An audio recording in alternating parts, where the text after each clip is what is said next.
Je m'appelle Audrey Ricordi, du coup je suis diplômée de Bordeaux Sciences Agro en 2017, suite à une spécialisation viticulture-œnologie, avec un double diplôme d'œnologue.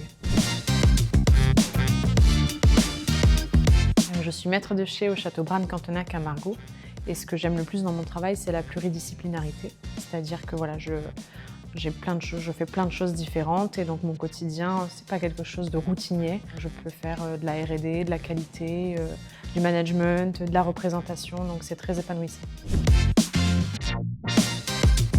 Du coup, sur une année type, donc en fonction d'une campagne, donc je vais avoir de la production, donc faire naître un produit à partir d'une matière première, donc ça c'est le cœur de mon travail. En parallèle de ça, je vais pouvoir faire de la veille scientifique pour pouvoir optimiser des process, de la RSE pour l'écriture de protocoles, pour optimiser certains process et certaines façons de travailler, l'encadrement de stagiaires aussi, des activités managériales, des représentations aussi, donc présenter le vin, beaucoup de dégustations.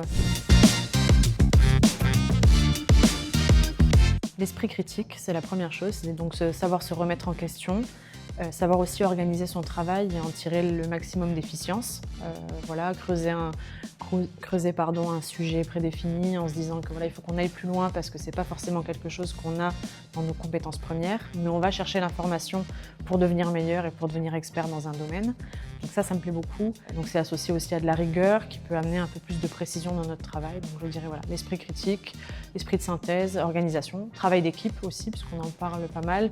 Ce qui est vie associative aussi permet de développer ça. Les projets qu'on a en commun permettent de développer le travail en équipe, les positions aussi hiérarchiques qu'on peut prendre. Donc voilà. Pour moi, c'est le BDE.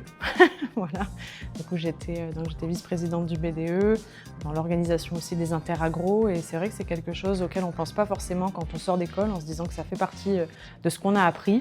Mais oui, des gestions de budget, des gestions de projets, donc je les encourage aussi à faire partie de la vie associative de l'école parce que ça amène des compétences en plus de celles qui sont offertes par le cursus. Et des bons moments.